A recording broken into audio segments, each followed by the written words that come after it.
Doma Sports Talk worldwide with some news from the NBA. So y'all check this out. Now I ain't been doing no NBA videos lately. You know what I mean? Just gonna give my opinion on something. But I did tell y'all about 3 weeks ago, right? It's about three teams that you'll keep your eye on, other than the obvious teams. You know what I'm saying? Ain't nobody gotta tell you to keep your eye on Milwaukee. You know what I'm saying? You gonna keep your eye on Milwaukee because you better. That's the Greek freak in them. Now, Milwaukee is extremely deep. Don't get it twisted and think it's just a Greek freak. But this ain't a video about them. Obviously, you're gonna watch them.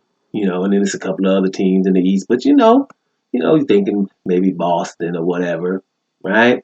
And in the West, we're gonna obviously watch the two LA teams, and the Nuggets is you would think maybe because they Jokic was damn the MVP last year. You know what I mean? So you had those on your radar. With the acquisition of Jeremy Grant and that thing that and Utah surging too. But that's not what you thought at the end of the season. Those obviously watch those teams. I'm talking about the other ones, and I was saying this: Indiana Pacers. Keep your eye on them, right? Um, um, your boys, the Pelicans, even though they had the worst record the second worst record in the league at the time, the Pelicans, and Oklahoma City. Oklahoma City Thunder. Keep your eye on those teams. And I had my reasons. I told you why. You know what I'm saying?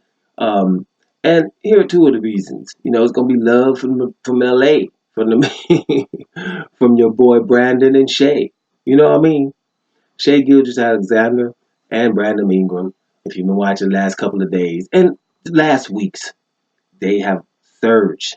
Like I said in that first video, they've turned that corner, and it's just awesome to watch. Because when people leave your team, I've told you before, people get too much trading. That's why I don't really talk about basketball in the summer at all, because he's trading and all that stuff.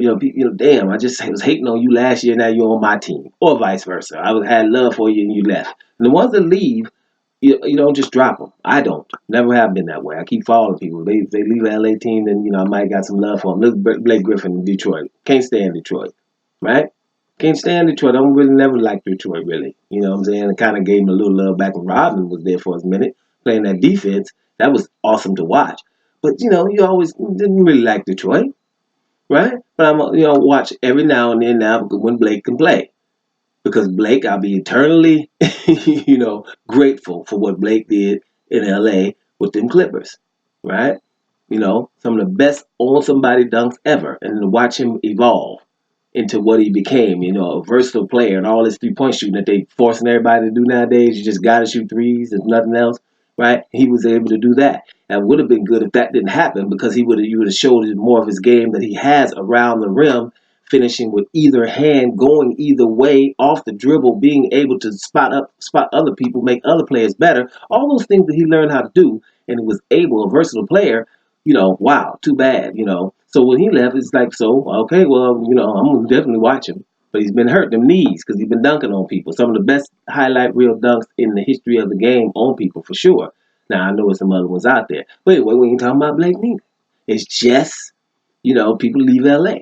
So Shea Gillis Alexander was a rookie. You could see his talent, but you didn't think he was going to be able to shoot and do this many things off the dribble and have that mid-range game, the floater game, that high IQ, the Euro step. He seems to have one of them complete games, as opposed to like a Kyle Kuzma who can score any kind of way. This guy can score any kind of way, but also has a complete game where passing, he can facilitate as well.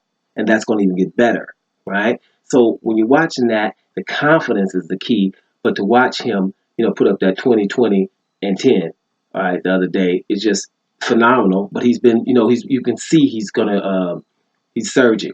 And so OKC, like I said, keep your eye on him, not just only because of Gilgeous Alexander. You have Schroeder coming from the bench, who people can't stop, and he was only a penetrator back in the day, right? In Atlanta, only penetrated with his speed, getting to the bit and can finish right at the rim, even though he's only 6'1", right? But now because everybody got to shoot threes. Well, he said, well, maybe I need to too. And now that's made his game to where he's going to put up 20 when he come in, right? And you ain't going to do nothing about it, really. So you got that element too. And Chris Paul has realized I will be the finisher. and I will pace myself in these games, right? And you're just having Chris Paul's mind out there is not a bad thing, right? So with all that being said, you're gonna keep your eye on them, and Shea Gilgeous is handling his business of love to Shea. So you're gonna keep your eye on Shea, and they're winning games. I think they got the seventh spot in the Western Conference.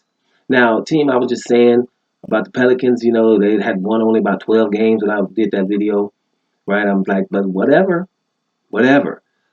This team's you're going to see some chemistry coming. They've been plagued with injuries, but I can see them coming together, and gave you reasons why.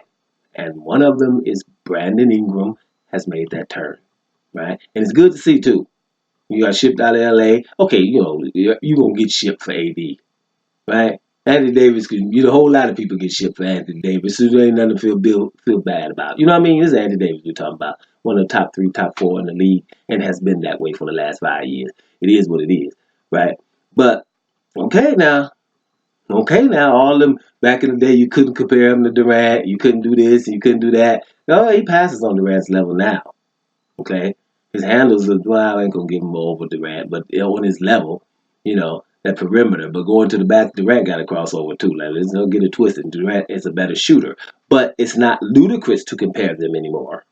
Can we at least say that? So Brandon Ingram is a problem, is an issue, and with a complete game. The shooting has come along. So with the shooting come along, and the facilitating, which was there always, but now he has a high usage rate. So he's been having the ball a lot because hey, he's the man.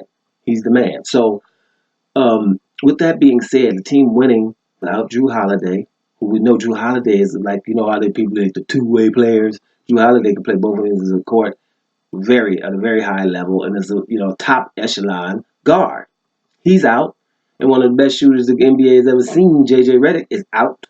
You know what I'm saying? And we still ain't seen Zion, right? The other day, wasn't nobody there. They called me up. The other day, everybody, just anybody. You play in the church league, homeboy? Yeah, all right. Well, come on, man. We ain't got nobody in here. You know what I'm saying? Old boy gave us a call. I didn't roll, though, man. I said, no, I ain't going to go. My knees killing me. You know what I mean? But they got that call. And they still won the game. Which means when things like that happen on a team that's surging but has injuries, all that means is the confidence trickles down. It trickles down to where everyone is not afraid to initiate the offense or get their own off when the shot clock gets low. And no one to be nervous about it, right? When you it's be the playoffs and the dude's number 11, they ain't seen no light, supposed to go in there and do something in crunch time because everybody's in foul trouble. He's not confident. So that's the key about that. They've been winning a few games or being close in every single game lately, right? And now they beat Utah in overtime, which they should have beat them in regulation. But okay, they beat them in overtime, and Utah just came off a 10-game winning streak, right? So like I'm saying is, Zion's coming next week too. Might be a chemistry issues, but just having a guy who's a high flyer doing all this, Brandon ain't gonna slow down because of him. They know to give Brandon the pill.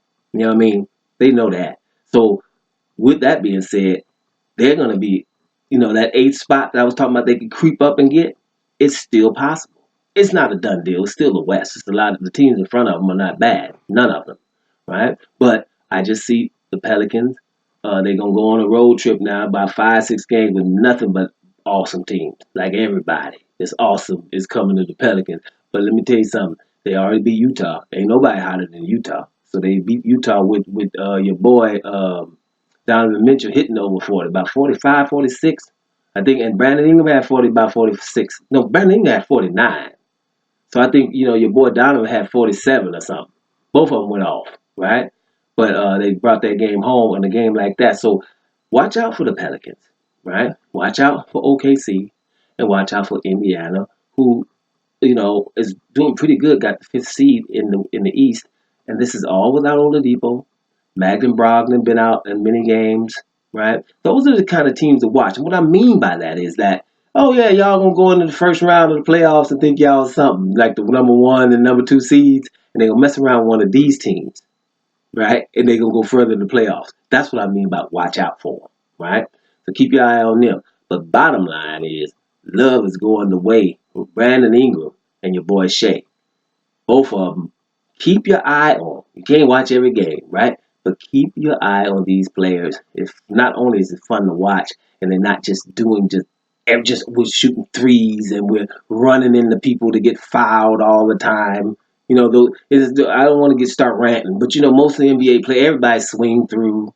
You know, we got centers swinging through, you know, through the swing through. You know, Joel Embiid, 7'2", swinging through. But he's like, man, I ain't going to let this little small buster swing through all the time and running into people at three-point shots, stepping to the side and running all into people. You know, all these fouls. They need to just stop calling fouls in the NBA for a while so these people need to get rid of these bad habits. It's very hard to watch if you've been watching for a long period of time, right? But if you just now watching this, okay, cool, you know, NBA this year, everybody's shooting threes, whatever. It's a uncontested threes are not that impressive if you've been watching the NBA for the longest. Think about it. What do they do when somebody shoots a three? Put their hand in your face. That's all they do. That's all they can do. They're not allowed to do anything else. It can turn into a rap just that quickly, so I won't. This is props to Shai Gilgeous-Alexander and Brandon Ingram. There's something to watch. He's so proud of these young cats for doing something, you know, for making that turn like that. It's just awesome to watch. Keep your eye on it. Dome Sports Talk, worldwide. And I'm up out of here, y'all.